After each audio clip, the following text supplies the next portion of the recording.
Muito boa noite a todos, sejam todos muito bem-vindos. Estamos ao vivo? Estamos ao vivo.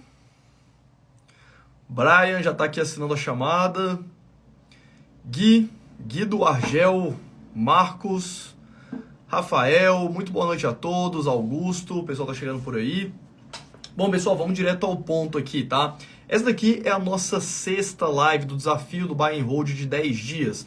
Nesse desafio, basicamente, a minha ideia é trazer para vocês os principais grandes ensinamentos dos grandes investidores de longo prazo que eu tive a oportunidade de aprender nos últimos 15 anos investindo na Bolsa. Eu comecei a investir na Bolsa aqui do Brasil em 2008, lá nos Estados Unidos em 2015. Então, eu tive a chance de poder aprender muito, cometer vários erros, cometer vários acertos. E a ideia dessa sequência de lives é trazer aqui para vocês exatamente o que eu acho que tem de melhor dentro do mundo dos investimentos, dentro do mundo dos grandes investidores. Cíntia tá por aí. Tali Anjos. Ander. Beleza, pessoal. Muito boa noite a todos. Sabadão, né? Metade da galera aqui assinando a chamada. Tudo certo. Sem estresse. Vamos embora seguir aqui pro nosso conteúdo, tá? Só para eu ter uma ideia aqui, tem algum... Quem aí não estava nas lives anteriores? Quem aqui está chegando agora? Quem que está chegando agora nessa sequência de lives? Quem não assistiu às lives anteriores? Coloca aqui no chat. Ó, Fabiana começou a me seguir, valeu demais. Seja bem-vindo. Ó, Caio não estava por aqui. Mais alguém está chegando? Presente. Tali tá por aí também. Então, muita gente, pessoal, não estava aqui nas lives anteriores, tá? Então, a ideia é basicamente essa, trazer para vocês o que eu acredito que tem de melhor no mundo dos investimentos e dos grandes nomes dos investimentos de longo prazo. Na aula de hoje, a gente vai falar especificamente sobre o Bill Miller, que é um cara que é pouco conhecido, a gente vai falar um pouquinho da história dele, ele tem uma história bastante peculiar. E essa estratégia que eu estou trazendo para vocês é basicamente a estratégia que eu aplico na minha carteira de ações lá nos Estados Unidos desde quando eu comecei a investir lá, ou seja, nos últimos 7 anos. E foi isso que me permitiu conseguir ter uma performance tão boa ali nos últimos 7 anos, né? O meu portfólio ele rendeu 316%, contra ali 126% do Ibovespa, 70% do CDI e mais ou menos uns 170% do S&P 500. Então esses ensinamentos foram aplicados nessa carteira de investimentos e foi isso que gerou esse resultado, tá? Se você está chegando por agora e você quiser acessar as lives anteriores, é só você clicar aqui depois no meu perfil, vai lá no link que está na minha bio e se inscreve na lista de espera do Dollar Masters, que é o meu curso, porque eu vou mandar a gravação de todo esse conteúdo aqui para vocês assistirem quantas vezes vocês quiserem. Esse conteúdo ele não vai ficar mais disponível aqui e ele vai ser enviado para quem estiver lá na lista de espera. E na quinta-feira da semana que vem, assim que a gente terminar esse desafio, eu vou abrir as inscrições para o Dollar Masters, que é o meu curso. Então, basicamente é isso, tá? Então, vamos lá. Quem que foi o Bill Miller? Na verdade, o Bill Miller ele ainda está vivo. Basicamente, ele é um cara que é formado em economia, tem MBA também lá nos Estados Unidos e ele se formou na Universidade de Washington, tá? Eu tô olhando aqui para baixo porque eu tenho um roteiro aqui para não perder nenhuma informação para vocês. E ele começou a trabalhar numa gestora que chama até hoje Legg Mason. E ele começou a trabalhar lá em 1981. Ele assumiu a gestão do fundo em 1990, ou seja, 10 anos depois. E ele basicamente tem uma ênfase bastante parecida com a do Howard Marks, que a gente viu na live de antes de ontem, que a gente até vai pegar alguns ganchos dessa live de antes de ontem, tá? Do Howard Marks. Basicamente ele é um value investor, né? Ele tenta ali investir em ações que ele acredita que por algum motivo estejam muito baratas e isso possivelmente faria a carteira dele performar bem. E o que é interessante, né? É que o fundo dele, enquanto estava sob a gestão dele, o Legg Mason Fund, ele durante 15 anos consecutivos, ou seja, de 1991 até 2005, ele trouxe uma performance bem expressiva de 19% ao ano. E nesse período o S&P 500 performou 9% ao ano. Então ele entregou praticamente o dobro do S&P 500 durante 15 anos. Mas o que tem de peculiar, e o que a gente pode pegar já de aprendizado com o Bill Miller, é isso daqui, ó. Então ele teve uma performance excepcional até o ano de 2005, ali mais ou menos, 2006, né, 1991 até 2005, 19% contra 9% do índice, né? Na verdade foi mais do que o dobro que ele performou. Só que durante a crise do subprime, em 2008, lá nos Estados Unidos, ele entregou uma performance muito ruim nos anos seguintes. Ele ficou entre, se a gente pegar de 2007 até mais ou menos 2011, ele teve uma das piores performances da indústria. E isso aconteceu principalmente porque durante a crise do subprime, a gente teve lá nos Estados Unidos, que foi a crise imobiliária, a gente teve duas instituições financeiras quebrando de uma forma muito agressiva, que foi o Bear Stearns e o Lehman Brothers, dois grandes bancos norte-americanos, bancos que tinham mais de, se não me engano, eles tinham mais de 40 anos de história. Eles quebraram durante a crise do subprime. E a queda das ações do Lehman Brothers e do Bear Stearns fizeram com que o Bill Miller tomasse posições muito grandes nesses bancos e os bancos acabaram quebrando. Isso levou a performance da carteira para quase ali, mais ou menos, menos 60%, 70% durante a crise do subprime. Foi uma performance bem insatisfatória. E um ponto que é interessante de chamar em relação a isso, que a gente conversou ontem, sobre sobre o Howard Marks, é que basicamente qual que é a assinatura do investidor de sucesso, né? A assinatura do bom investidor de sucesso é você ter um bom controle de risco, que foi exatamente o que ele não fez durante ali os anos de 2007 até o ano de 2010, mais ou menos, vamos botar assim. Então, até pegando o gancho, né? Ele performou tão bem durante tanto tempo, por 15 anos, que a gente pode até ter ali um viés de super confiança. A gente falou sobre o viés da super confiança na primeira live dessa sequência, tá? Que é você ter uma confiança muito maior e achar que você sabe muito mais do que aquilo que você realmente sabe. E isso faz com que, basicamente, a gente tenha uma performance bem ruim, tá? E a gente tome riscos desnecessários, tá? Basicamente é isso. Eu vou tirar aqui os comentários por enquanto. E no final da live eu vou abrir aqui para vocês tirarem as dúvidas, tá?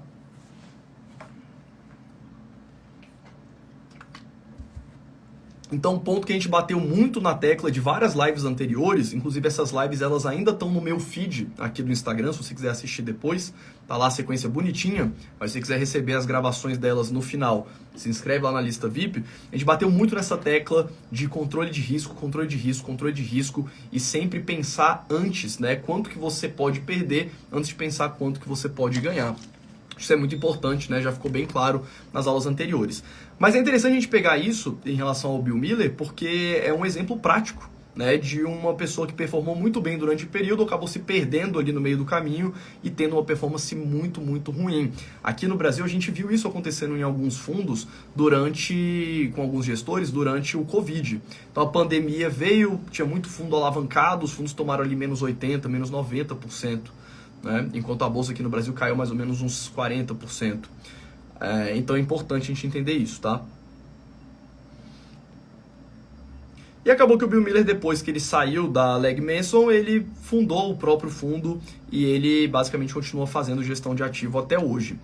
E o que eu queria trazer aqui nessa live, tá entrando especificamente no conteúdo da live. Lembrando que a nossa live de ontem, ela teve quase 2 horas, né? A gente teve uma live aqui de 1h40, sendo que a ideia é fazer sempre encontros de 1 hora. Então, na live de hoje, para não ficar tão pesado com o conteúdo de ontem, eu decidi fazer ela um pouquinho mais curta, tá? Então a gente vai ter aqui mais ou menos 30 minutos, 40 minutos de conteúdo. A gente começou às 8, a gente deve terminar ali 8h30, 8h40, ok? E eu vou ter um espaço para tirar as dúvidas de vocês aqui ao final. Então, qual que é a frase do Bill Miller que eu achei interessante trazer aqui para a gente discutir nessa live?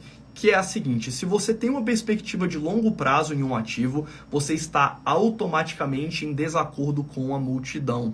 A minoria dos investidores na bolsa são investidores de longo prazo. A minoria dos investidores na bolsa, na verdade, né? A minoria é investidor de longo prazo. E a maioria na bolsa perde dinheiro, certo? Então, por que a maioria na bolsa perde dinheiro? Por que a gente não tem milionários andando na rua o tempo inteiro e ficando rico, né? Sendo que eles ficaram ricos, supostamente, com bolsa de valores? Porque a maioria pensa em trade, a maioria pensa em arbitragem de preço e valor, a maioria tem uma visão muito curto-prazista e a maioria perde na bolsa. Basicamente, o que a bolsa de valores acaba fazendo no longo prazo, querendo ou não, é tirar dinheiro do bolso dos incautos que entram ali na bolsa para o curto prazo e colocando dinheiro no bolso de quem tem tem uma visão de longo prazo, uma visão de construção de patrimônio. Isso daqui não é um achismo meu, né? Se a gente pegar esse dado aqui, o dado foi feito com um estudo lá nos Estados Unidos, tá? Em 1975, a média de tempo que os investidores seguravam as ações era de 5 anos. Então, basicamente, a média de segurar as ações era de 5 anos, né, basicamente. E aí, ao longo dos anos, né, durante a década de 70, comecinho da década de 80, a gente viu caindo ali para mais ou menos um ano de média, depois voltando para 2 anos e caindo quase em linha reta para hoje, aproximadamente ali, nesse gráfico vai até 2022, para aproximadamente 11 meses, 8 meses, né? Então, assim, o que a gente vê hoje imagina, a Bolsa de Valores é simplesmente um lugar para você comprar participações em empresas, você negociar participações em empresas. E a média de mercado fica 8 meses com as ações. E a maioria das pessoas perde, né? Então, a gente tem que entender em qual time que a gente quer estar. A gente quer estar no time dos investidores de longo prazo que ganham dinheiro ou nos investidores de curto prazo que perdem dinheiro na Bolsa. Tem um livro que é muito bom. Deixa eu ver se eu acho ele aqui.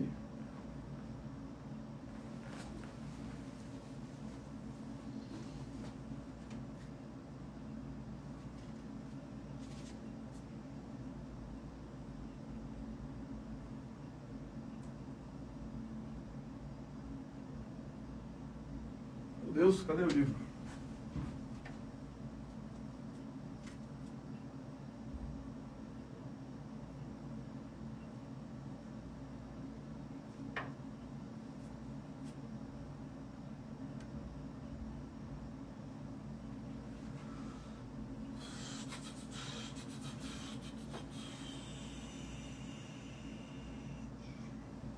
Minha cara aqui, o livro eu não vi. Esse livro daqui, que é o Investindo, deixa eu fechar aqui, ó. Esse livro aqui, ó, Investindo em Ações no Longo Prazo, do Jeremy Siegel, tá? Isso aqui é a tradução, se você tiver a oportunidade de ler ele em inglês, eu recomendo, mas se não, pode ler em português. Não é uma tradução tão maravilhosa, mas é uma tradução bem tranquila de ler. E o Jeremy Siegel, ele já sabia disso, né? Ele mostra isso no livro dele. A gente vai ver aqui alguns gráficos que ilustram isso muito bem.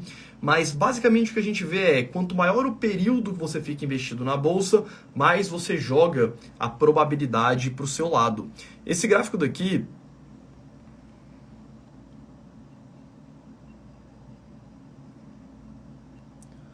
Esse gráfico daqui é um gráfico que eu tirei do livro do Jeremy Siegel, tá? Ele tem vários estudos interessantes. Esse livro aqui, ele basicamente, essa versão é a versão mais nova, né? Eu emprestei a minha versão original lá, antigona, com todas as minhas anotações para alguém. Não lembro para quem, a pessoa não me devolveu o livro e eu tenho essa versão mais nova aqui. Mas... Esse gráfico daqui, eu sei que não tá tão fácil para vocês lerem, ele também não é um gráfico tão intuitivo, tá? Então vou explicar aqui para vocês o que ele quer dizer pra gente. Mas esse gráfico aqui, ele basicamente mostra para vários períodos, tá? Então, por exemplo, o primeiro bloco de informações ali, ó, tá vendo no eixo horizontal, o período em que você segura os ativos? Então a gente tem lá no primeiro quadrante ali, né? Ou seja, períodos de 1 ano, 2, períodos de 2 anos e as 3 barrinhas ali. 5 períodos de 5 anos, né? O próximo grupo ali. Depois aqui no meio, períodos de 10 anos, aqui períodos de 20 anos e aqui períodos de 30 anos, tá? Então a gente tem esses grupos de 3 barrinhas que mostram períodos de 1, 2, 5, 10, 20 e 30 anos. E o que essas barrinhas representam? A gente tem aqui, basicamente, o primeiro grupo de barrinhas. Deixa eu ver se eu consigo fazer diferente aqui, se eu fizer assim. Não. O primeiro grupo de barrinhas... Esse daqui, ó, especificamente, ó, do começo do gráfico, tá? Ele mostra a performance máxima e mínima das ações. Então, aquela barrinha branca foi quanto que as ações, e a gente está falando aqui de um período de 200 anos, e a gente está falando de um índice de mercado, tá? Então, nos últimos 200 anos nos Estados Unidos, qual foi o período de 1 ano que a bolsa mais rendeu? E esse valor, ele é de 66%, aquela primeira barrinha branca lá. Ou seja, o período de 12 meses, né, de 1 ano, onde a bolsa mais rendeu, ela rendeu 66%. E a barrinha preta lá embaixo é o período de um ano onde a bolsa menos rendeu, ou seja, onde ela mais caiu, menos 36%. Tá, Fábio, o que são as outras barrinhas que estão coladas ali? Basicamente é renda fixa, tá? Nos Estados Unidos, renda fixa de longo prazo e renda fixa de curto prazo. Então, por exemplo, em períodos de um ano, a maior performance da renda fixa nos Estados Unidos foi de 35% e a pior performance em períodos de um ano, 21%. Então, reparem que conforme a gente vai aumentando o prazo, né? Então se a gente vier aqui para esse extremo do gráfico, a gente está pegando prazos de 30 anos. Então qual foi a performance máxima da Bolsa de Valores em períodos de 30 anos lá nos Estados Unidos, tá? Lembrando que isso daqui já é descontando a inflação, beleza? Já é considerando a inflação. Então, na parte final aqui do gráfico, em períodos de 30 anos, a maior performance da Bolsa foi de 11% ao ano em dólar acima da inflação. E a pior performance em períodos de 30 anos foi 2,6% ao ano em dólar. Tá? Mas o que é interessante desse gráfico? E a gente vai aqui para a renda fixa, né? Então, a renda fixa em períodos de 30 anos, o retorno máximo foi de 7,4%, o retorno mínimo foi de menos 2%, ou seja, perdeu da inflação. E basicamente é isso, tá? Só que o que a gente percebe? Que para períodos a partir de 10 anos, que seria aquele bloquinho ali do meio, né? Onde está escrito ali no nosso eixo horizontal 10. Então, a partir de períodos de 10 anos, a Bolsa nos Estados Unidos, ela sempre performou melhor do que a renda fixa. Tanto na parte positiva, de 17% ao ano de média de retorno, contra... versus 12% da renda fixa, contra na parte negativa. Então, o pior período de rendimentos da Bolsa nos Estados Unidos em 10 anos foi de menos 4%, contra menos 5,4% da renda fixa. Então, o que esse gráfico mostra para a gente? Qual que é a conclusão desse gráfico? Que quanto mais tempo a gente fica investido, mais a gente joga a probabilidade ao nosso favor, principalmente da Bolsa contra a renda fixa. E um ponto que é bem interessante, tá, também de trazer aqui, que é o nosso segundo gráfico,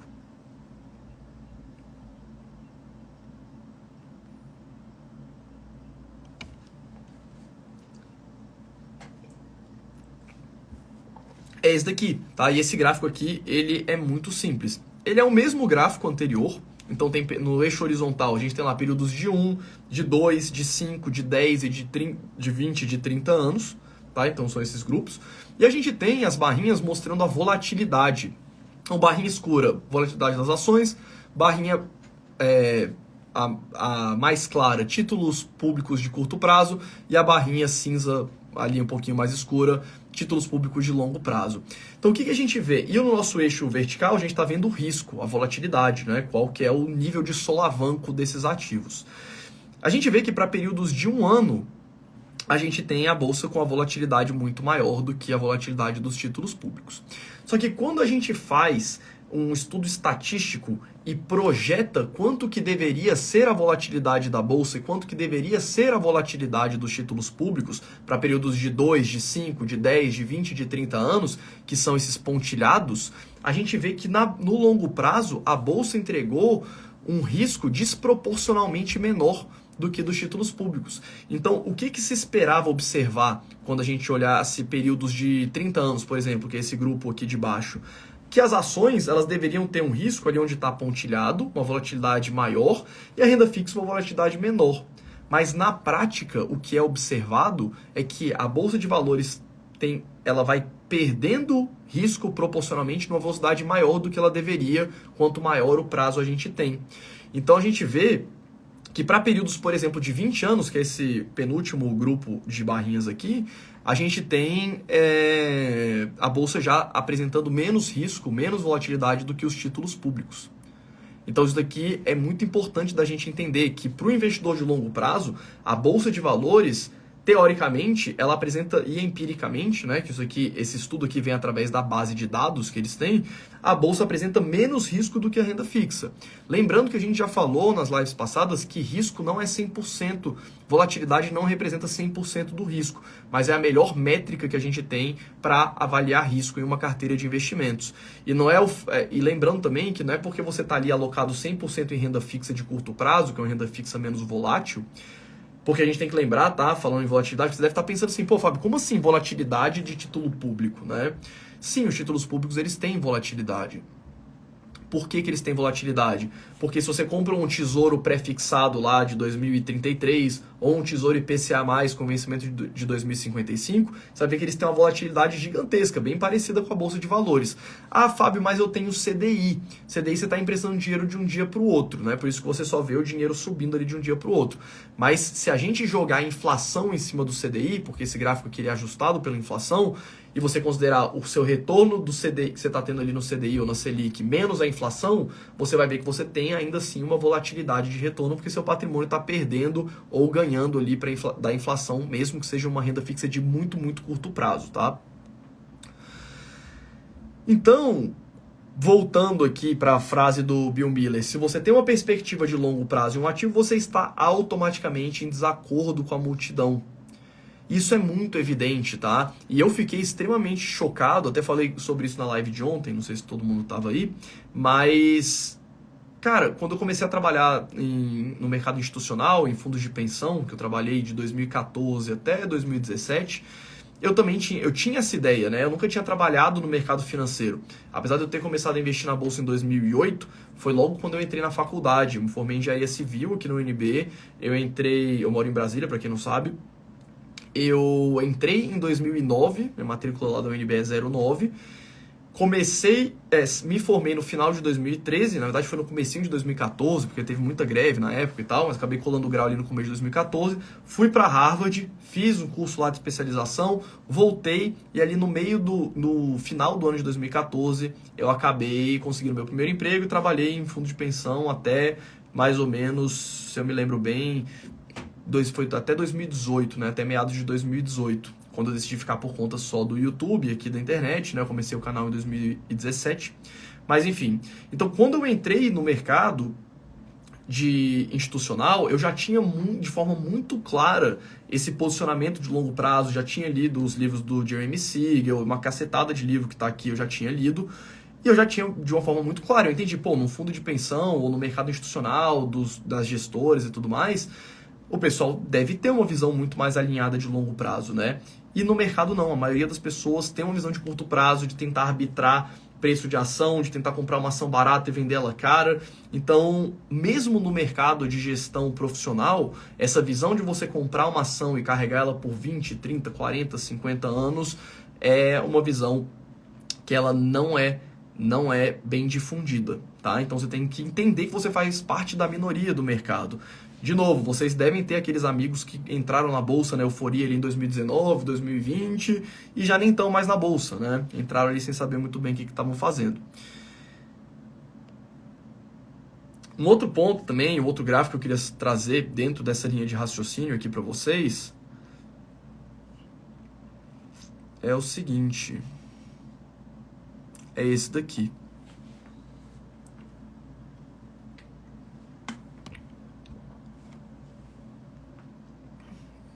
Eu vou voltar aqui os comentários, tá? Esse gráfico aqui, ele mostra pra gente o valor de um portfólio final que começou a ser que foi investido em 1980 no S&P 500, um valor de $10.000. Então, se você tivesse feito um investimento único no S&P 500, investimento único, tá? De $10.000 lá na década de 80, especificamente em 1980, no índice S&P 500, você teria hoje $980.000, tá? Que é a primeira barra ali do gráfico. Agora, se você tivesse perdido os 10 melhores dias da bolsa, ou seja, você ficou de fora em algum período ali que a bolsa subiu muito em um dia, você perdeu os 10 melhores dias, você já terminaria com praticamente, né, menos da metade desse valor, 437 mil. Se você ficar de fora do mercado durante os 20 melhores dias, você terminaria com 254 mil. E assim por diante. Se você tivesse perdido os 50 melhores dias da bolsa, você teria terminado com $70 mil de patrimônio. Ou seja, não basta você ter uma visão de longo prazo. Você precisa ter uma visão de longo prazo e você precisa estar constantemente investido. De novo, se você for ver no jornal, ficar escutando as besteiras que o pessoal fala por aí, né, que a galera chama os especialistas de bolsa, que provavelmente é a galera que nunca botou R$1 na bolsa de valores, para falar sobre mercado e tudo mais, vai ver que é muito comum o pessoal falar: ah, agora não está na hora da bolsa, agora é hora de renda fixa. A renda fixa está pagando 1% ao ano. Então, espere chegar no momento da bolsa, sendo que isso não existe, né? Isso é muito engraçado, porque essa renda fixa que está pagando hoje 1%, quando o mercado começar a perceber que ela vai começar a cair, a bolsa vai começar a disparar. Na verdade, já tem 7 semanas, né, que a bolsa, por exemplo, no Brasil está subindo, está fechando em alta, tem 7 semanas, porque o mercado já está vendo, olha, esse juros de 14%, daqui 2 anos vai estar muito menos, né? Então, se a gente pegar, vou até puxar aqui rapidinho, não estava programado, mas se a gente olhar para quanto que o mercado está... Vamos ver aqui.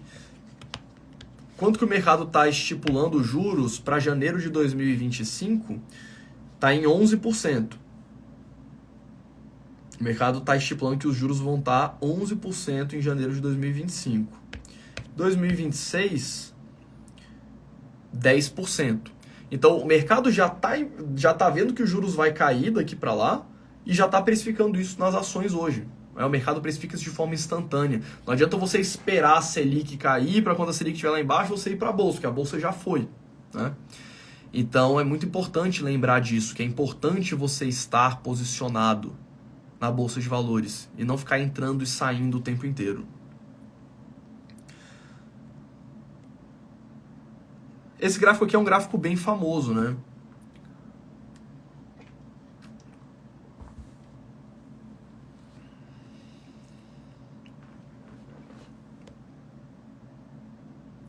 E trazendo aqui aquele gráfico das barrinhas que eu trouxe anteriormente, que não ficou muito bom para ler, esse gráfico aqui ele representa a mesma coisa, né? Então, é a mesma informação de uma forma diferente. Quão longo é longo o suficiente? Então, esse gráfico aqui mostra o percentual de vezes, desde 1801, que as ações performaram melhor do que os títulos públicos em função do período que você segura uma ação. Então, por exemplo, em períodos de 1 ano, as ações performaram melhor do que os títulos públicos em 60% dos anos. Em períodos de 5 anos, as ações performaram melhor do que os títulos públicos 70% das vezes. Em 10 anos, 80% das vezes. Em 20 anos, 90% das vezes. E em 30 anos, 100% das vezes. Então, quando a gente fala em alocação em bolsa de valores para o longo prazo, isso daqui precisa estar muito claro, tá? Para quem é novo na bolsa, não sei se tem alguém aqui que é mais novo. Quem que começou na bolsa há muito pouco tempo, de 2 anos para cá? Coloca aqui nos comentários, só para eu ter uma ideia.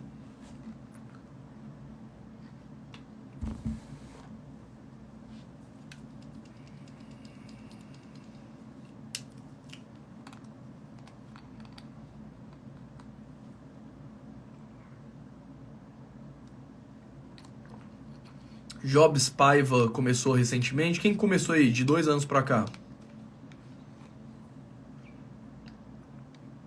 E William, Cícero. Para facilitar aqui, galera, todo mundo, quero ver todo mundo que tá aí na live, ó, tem 150 pessoas, 146 pessoas, todo mundo bota aqui há quanto tempo investe na bolsa. Vai lá, não demora nem 2 segundos. Bota aí, geral, bota o ano que começou a investir.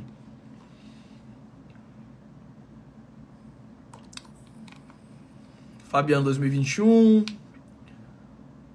2019, Marcelo 2 anos, Fabiano 2 anos, Ander 4 anos,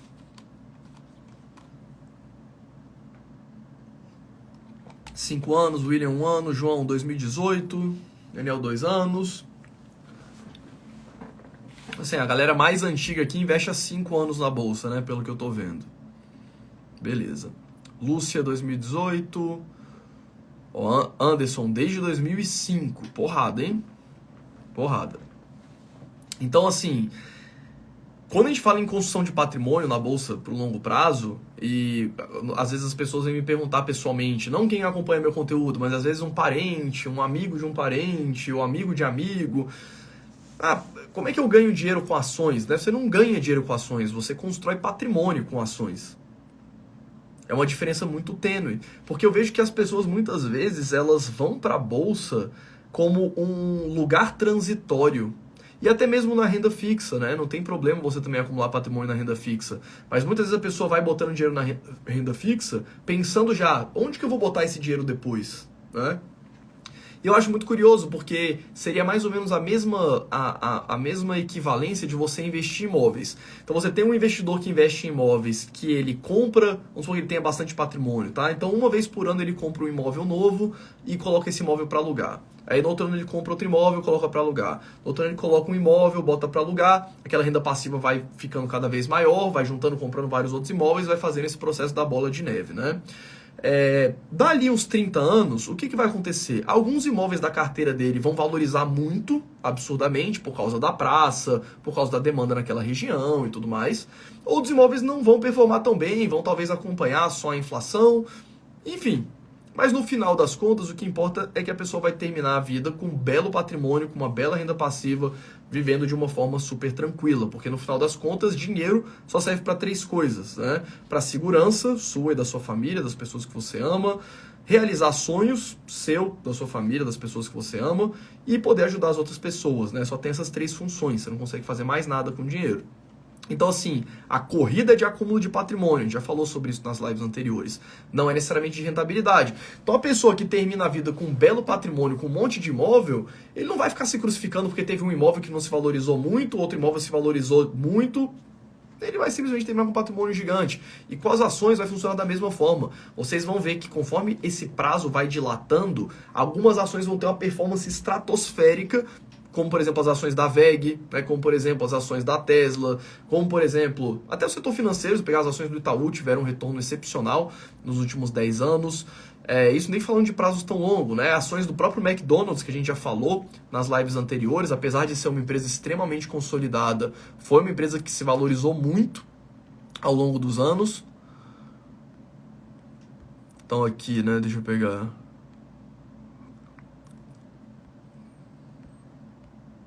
As ações do McDonald's, né, que saíram lá de 13 dólares por ação para quase 300 dólares por ação de 1993 até hoje. Inclusive, quem aí que estava na live de ontem foi assistir a palestra do Peter Lynch, que eu falei para vocês que estava lá no YouTube, que ele fala, né, essa data desses 13 dólares por ação, o pessoal pergunta lá para ele, qual empresa você acha que a gente deve investir? Ele falou, olha, se eu pudesse comprar só uma ação pelos próximos 30 anos, eu compraria ações do McDonald's.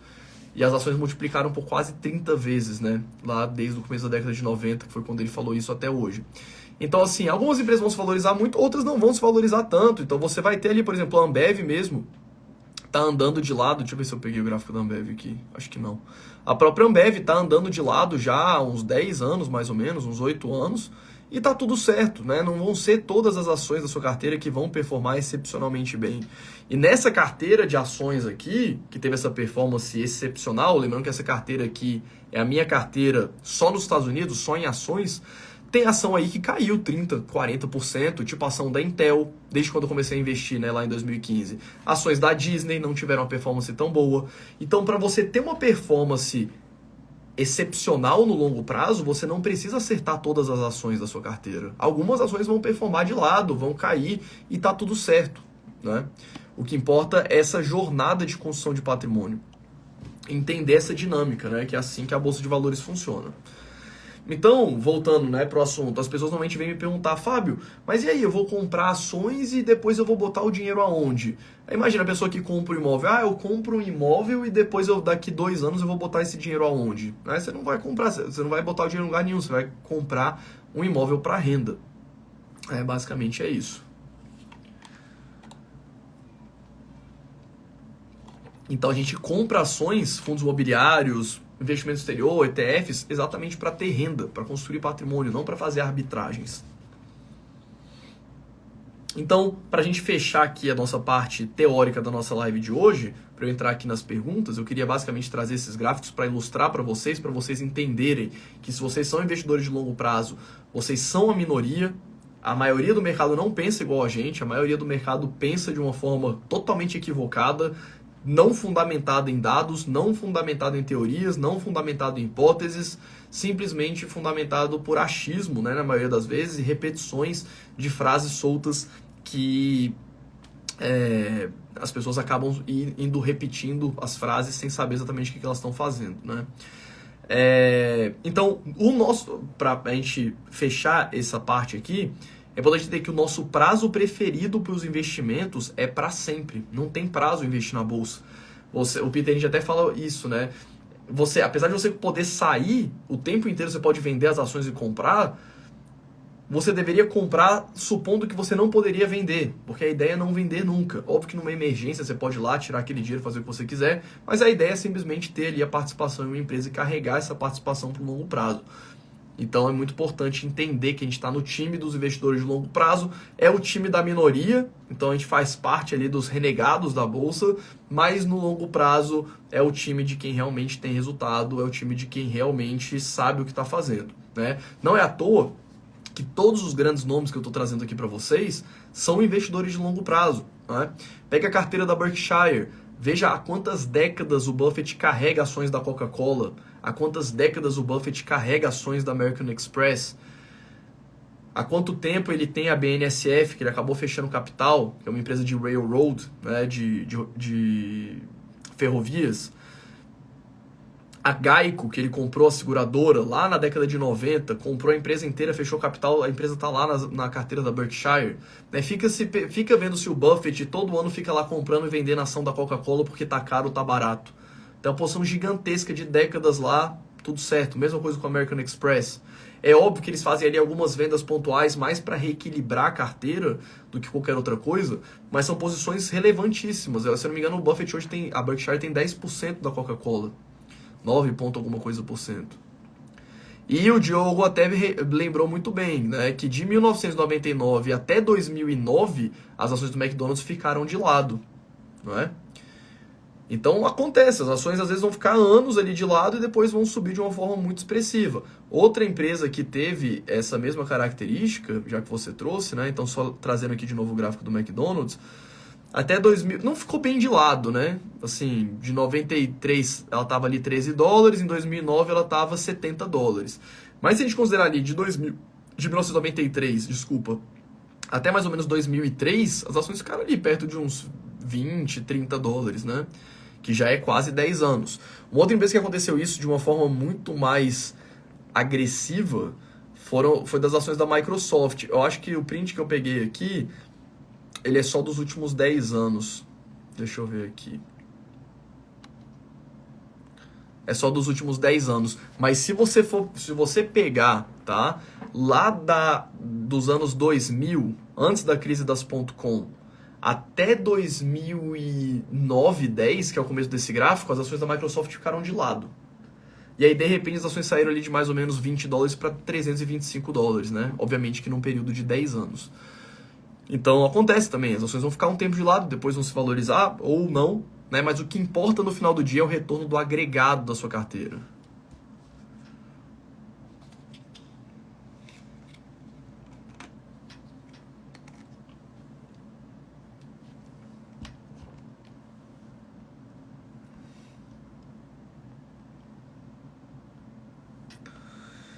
Beleza, pessoal? Então, basicamente era esse o conceito que eu queria trazer aqui para vocês hoje. Lembrando que as nossas 4 lives que vão acontecer domingo, segunda, terça e quarta-feira vão ser as lives do Philip Fisher, do Peter Lynch, do Warren Buffett e do Charlie Munger. A gente vai aprofundar um pouco mais na análise de empresas, vamos falar de empresas de crescimento, vamos falar de empresas de dividendos, vamos falar da estratégia de cada um deles, que é bastante diferente, durante as próximas lives. E na quinta-feira da semana que vem a gente vai abrir as inscrições para o Dollar Masters. Quem quiser conhecer mais sobre o curso, eu vou falar mais sobre ele no final, mas é um treinamento extremamente sólido. O link está lá no meu perfil para quem já quiser conhecer, tem o depoimento dos alunos, e quando a gente abrir as inscrições a gente bota lá todas as informações do curso na página, a gente também manda as informações para quem está na nossa lista VIP. Vai ser um enorme prazer ter você com a gente nessa turma, tá? E para a gente finalizar aqui, eu vou tirar aqui uns 15 minutos, tá? Pra gente não passar de 1 hora, de dúvidas de vocês sobre investimentos em ações por longo prazo, o assunto que a gente trouxe aqui nessa live de hoje. Coloque aqui embaixo nos comentários que eu vou responder vocês. Rogério, qual desses investidores você mais gosta? Cara, assim, quem eu mais me identifico é o Peter Lynch, o Buffett, o Philip Fisher, eu gosto bastante. Vai ficar bem legal a live do Philip Fisher, porque a gente vai pegar todos os 10 passos que ele faz em análise de empresas e vamos discutir cada um deles, passo a passo, tá? Gosto bastante do Philip Fisher, que é um investidor em empresas de crescimento. Gosto muito do Buffett também e do Charlie Munger, né? Acho que poderia falar esses 4, assim. de investidores realmente que botaram em prática, né, o buy and hold. Então eu diria Peter Lynch, Philip Fisher, Warren Buffett e Charlie Munger. São os 4, inclusive, das próximas lives.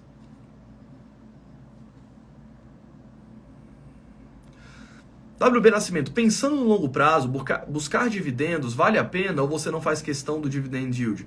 Cara, eu me importo muito mais em ter um patrimônio de boas empresas do que focar exclusivamente em dividendos, tá? Porque é um trade-off. Você compra uma empresa que paga muito dividendo, as ações não se valorizam e os dividendos não crescem tanto, mas você recebe um dividendo maior agora. Você investe numa empresa de crescimento, você recebe menos dividendo agora, mas as ações tendem a crescer de forma exponencial, o que reflete o crescimento exponencial dos dividendos também, que aquela empresa paga. Uma empresa se valoriza muito porque o lucro dela cresceu muito e o dividendo dela cresceu muito. Então, se você ficar focando só em dividendo, você vai ver que a sua carteira ela não... isso aqui não acontece em uma carteira que tem só ação de dividendo, né? Essa valorização aqui que eu mostrei para vocês dessa carteira, ela não vem por causa somente dos dividendos. É impossível você ter uma performance dessa daqui com uma carteira que tenha só empresas de dividendos, tá? É isso que eu quis dizer. Então, qual que é o trade-off que você faz quando você opta por ter empresas de crescimento? Você vai ter menos dividendo hoje, mas você vai ter mais dividendo no futuro, porque as empresas vão crescer o lucro mais rápido do que as empresas de dividendos. Eu ia tentar achar aqui, deixa eu ver se eu consigo achar rapidinho a renda passiva dessa carteira.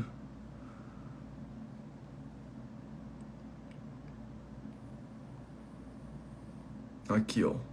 Você vê que o crescimento dos dividendos, lá de 2015 para cá, ele acontece de uma forma muito mais exponencial do que se eu tivesse uma carteira somente com empresas de dividendos. Você veria que essas barrinhas seriam mais constantes, obviamente iriam crescendo, mas num ritmo menor.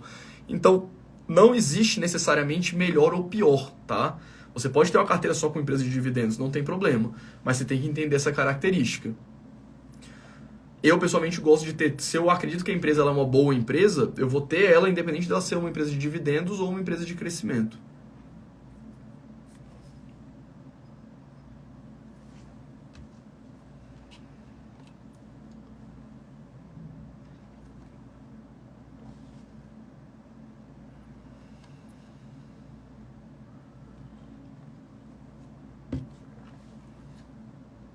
Fábio, se todos os investidores aplicassem o buy and hold, as ações perderiam liquidez? Cara, irrelevante. Não sei. Não sei te responder isso. Mas isso tá tão fora da realidade que não acho que vale a pena se preocupar com isso. Não sei se é mais uma curiosidade a sua pergunta.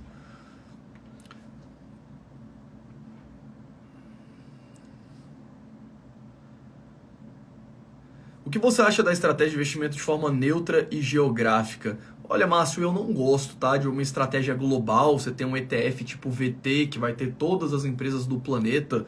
Eu pessoalmente não gosto, tá? Você pode até ter, mas eu daria pesos mais relevantes, por exemplo, para o mercado norte-americano.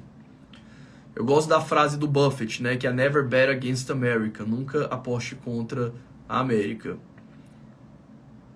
Isso tem muito a ver, assim, com a forma a forma que os Estados Unidos foi colonizado, né? O calvinismo, que teve muito forte por lá, essa ideia de que o trabalho dignifica o homem.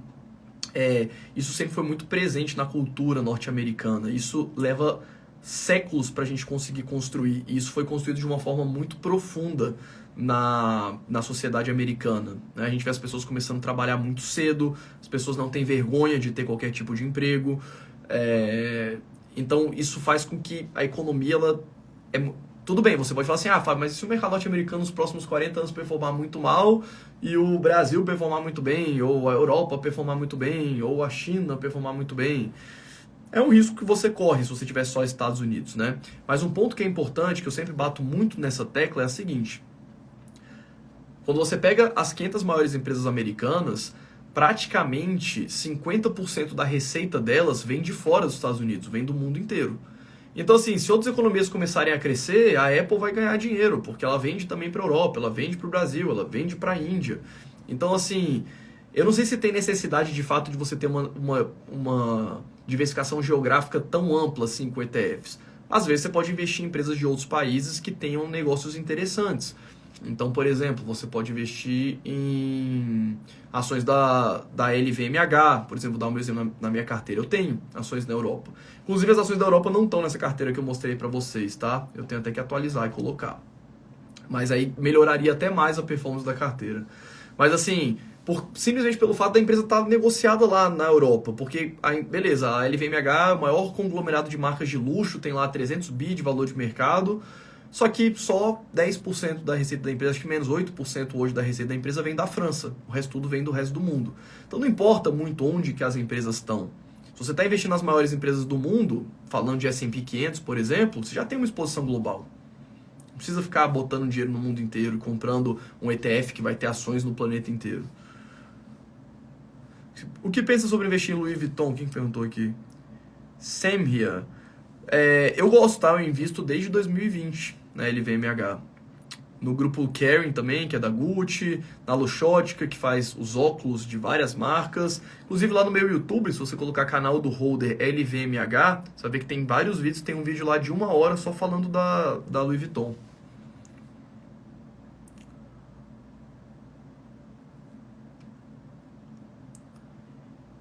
Fábio, comecei a investir em dólar com 5 REITs, tá bom para essa quantia, para um iniciante como eu? Cara, a gente falou sobre isso nas aulas passadas, sobre diversificação, né? Se você está começando a carteira, é normal você ter poucos ativos, mas você tem que pensar em ter uma quantidade bem maior. Porque 5 REITs, cara, só de segmento lá a gente tem mais de 10, né?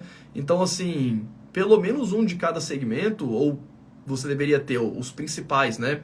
Vou dar um exemplo. Quando eu comecei a investir nos Estados Unidos, eu comecei em 2015... e eu tinha mais ou menos uns 20 REITs na carteira, logo de cara. E hoje eu tenho ali mais ou menos uns 44 REITs. Então você vai amadurecendo essa carteira com o tempo. É bastante comum você ter esse processo.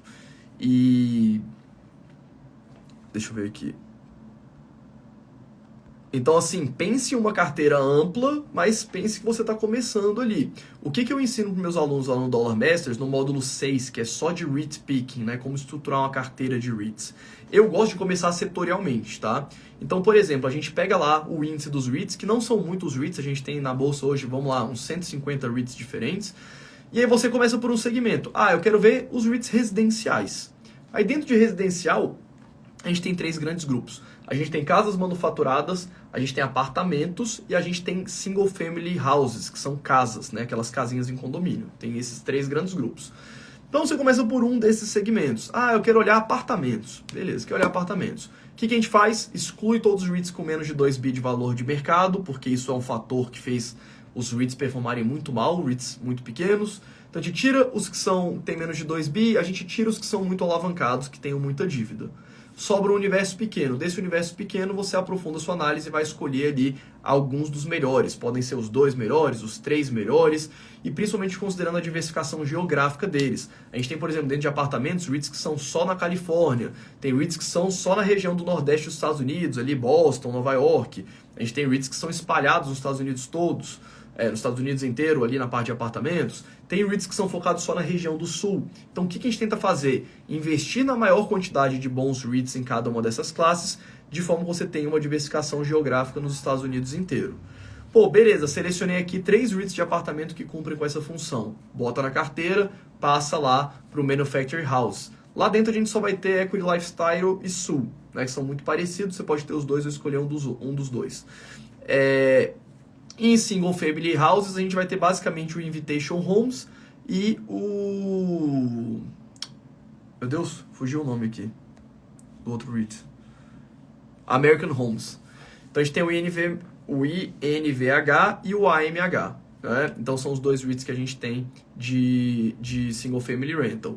Então eles são complementares, são diferentes. Inclusive lá no meu YouTube especificamente tem uma análise dos dois, comparando os dois, dá uma olhadinha lá. E é isso. Pô, beleza, fechei a parte residencial. Pra qual que eu vou olhar agora? Pô, eu vou olhar para industrial. Dentro de industrial, a mesma coisa. Tira o que tem menos de 2 bi de valor de mercado, tira os que são muito endividados, vão sobrar alguns, aplica um método de análise, né? Obviamente, a gente vai analisar cada um dos que sobraram ali, de acordo com a metodologia. Então, é assim que eu penso uma carteira de REITs. Eu quero ter a maior quantidade de bons REITs dentro de cada um dos segmentos, me dando diversificação geográfica e diversificação, muitas vezes, de operação dentro dos Estados Unidos, tá? É isso que eu penso na hora de estruturar uma carteira de REITs. Especificamente, né? Sua pergunta foi sobre isso.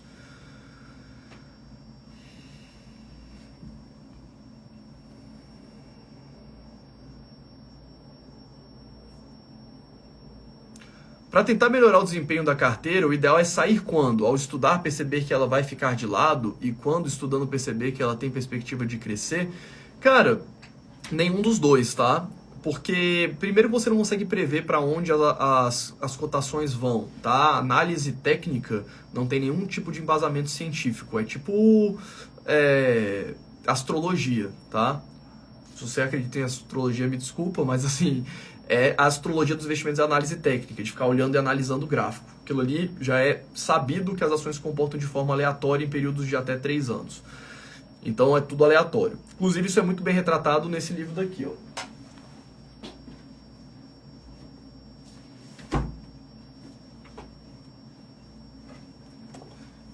Um passeio aleatório por Wall Street. Quem quiser ler, é um livro bem divertido de ler, tá? Eu recomendo.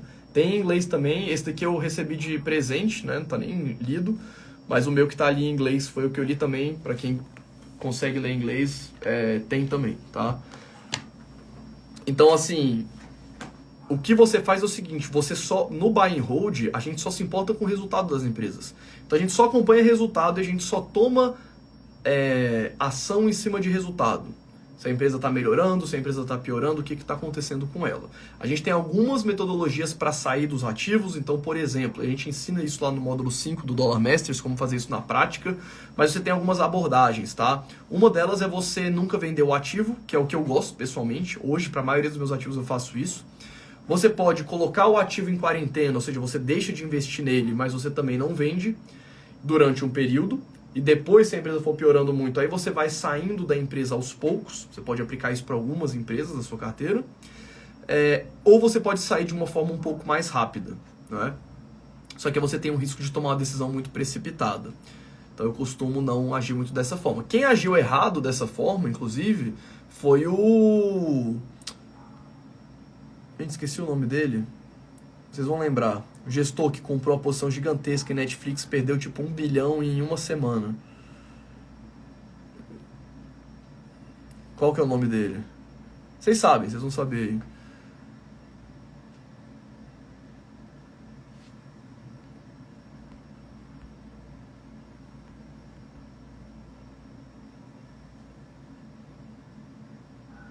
Quem que foi o gestor que perdeu... Pô, vou ter que ver o nome dele aqui.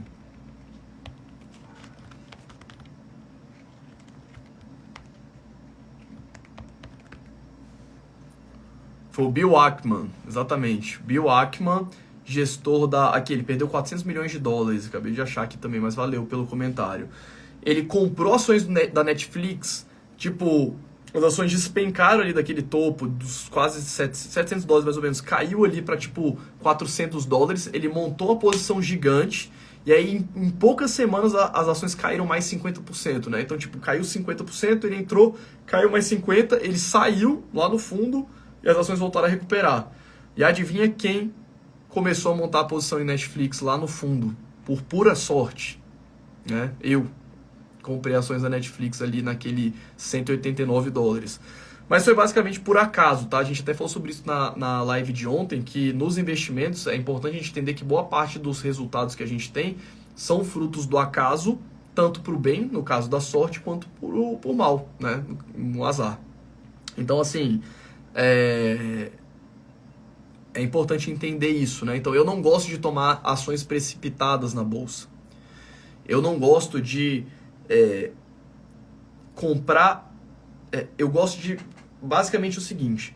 Quando eu vou começar a investir em uma empresa, eu começo a investir de uma forma muito devagar e vou aumentando a posição conforme o tempo vai passando. E quando eu eventualmente saio de uma empresa, que tem muitos anos que eu não saio de nenhuma empresa, para ser bem sincero, se você ter ideia, da minha carteira nos Estados Unidos, essa daqui, que eu mostrei já várias vezes, a performance, eu nunca vendi uma ação. Desde quando eu comecei a investir no mercado norte-americano, eu nunca vendi uma ação dessa carteira daqui. Então essa carteira performou 216%, sendo que eu estou tampando aqui, mas esse retorno chegou a 400 e poucos por cento, né? Se a gente voltar ali uns 12 meses. Sem vender nenhum ativo, nunca vendi nenhum ativo. Então, o que eu gosto de fazer pessoalmente? Eu gosto de entrar na ação, e eu aprendi isso com o Peter Lynch, tá? O Peter Lynch que ensina isso no livro dele, no One Up on Wall Street, né? O jeito Peter Lynch de investir. Ele gostava da empresa, ele ia lá e comprava pouquinhas ações pro fundo ou uma ação. Aí ele ia estudando mais profundamente a empresa e ia tomando decisão de aumentar aquela posição e ir consolidando ela na carteira, mais ou menos como um relacionamento, né? Você primeiro conhece a pessoa, depois você começa a ficar, depois você começa a namorar, depois você fica noivo, depois você casa, né? Seria mais ou menos essa lógica com uma ação dentro da sua carteira. Então, a mesma coisa. Vou dar um exemplo. Recentemente, eu coloquei ações do Mercado Livre na minha carteira. Eu até fiz um vídeo analisando a empresa, tá lá no meu YouTube. E eu comprei uma ação, né? Botei lá, $1.000, não sei quanto que tá, acho que foi um pouquinho menos. Uns $800. Não, $1.200 hoje, né? Comprei uma ação e coloquei lá, tô acompanhando a empresa e vou aumentando a posição aos poucos. E isso que eu já tenho uma carteira muito madura, né? Uma carteira de 15 anos. Que mais? Netflix mesmo, que eu acabei de dar o exemplo. Montei uma posição pequenininha, fiz algumas comprinhas e esperei. No caso da Tesla, quando eu comecei lá em 2018 a investir nela, também comecei com uma posição pequena, fui aumentando conforme os meses foram passando. Então você não precisa ter pressa nem para entrar desesperadamente num ativo e nem sair muito rápido. Normalmente essa pressa de você entrar muito rápido ou sair muito rápido tem muito mais a ver com uma agonia de você ter resultado no curto prazo do que de fato você está tomando uma boa decisão. Por isso que eu não gosto muito dessa abordagem, fechando aqui a sua pergunta sobre a venda dos ativos, de você vender de uma forma muito rápida. Então, vou dar um exemplo. Por exemplo, eu tenho muito tempo que eu invisto em ações da Intel, praticamente desde quando eu comecei a investir lá. Em 2015, as ações da Intel elas valiam $30 mais ou menos, elas foram se valorizando até bater ali $60, $65 em 2021. Foi quando? Abril de 2021, né? Chegou ali no topo histórico, $65, e de lá para cá as ações caíram 50%, estão lá nos $33. A Intel está passando por um momento de dificuldade maior, eu ainda continuo comprando, mas de uma forma bem tranquila, então vai tomando as decisões de forma calma, tá? Então lembrando, por exemplo, as ações da Intel ficaram de lado desde quando eu comecei a investir nelas, né? E ela está dentro daquela carteira que teve essa performance absurda. Então não tem problema você ter algumas empresas que estão ali de lado na sua carteira. Não fica tentando mexer nelas e sair mexendo na carteira o tempo inteiro, por isso vai acabar gerando mais prejuízo, mais decisões precipitadas do que você realmente deveria ter. Beleza, pessoal? Então, pela nossa live de hoje é isso. Muito obrigado pela presença de todos vocês. Sabadão à noite, vocês aqui estudando, né? Então, muito obrigado por estarem aqui comigo hoje. Eu sei que vocês podiam estar na gandaia. Não sei, talvez você vá, né, pro after. Onde que é o after da live do Holder? Talvez você vá sair ainda, talvez você vá ficar com a sua família, talvez você vá ficar com seus filhos, com os seus amigos. Enfim, independente do que você deixou de fazer hoje para estar aqui, muito obrigado pela sua participação, enorme satisfação estar aqui com as senhoras e com os senhores. E amanhã, 8 horas da noite, a gente tem um compromisso aqui. De novo, eu vou estar aqui esperando vocês. Lembrando, quem quiser receber a gravação das lives, clica aqui no meu perfil, vai lá, se cadastra na lista VIP, e a gente vai mandar todas as gravações no final desses 10 encontros. Valeu, boa noite a todos.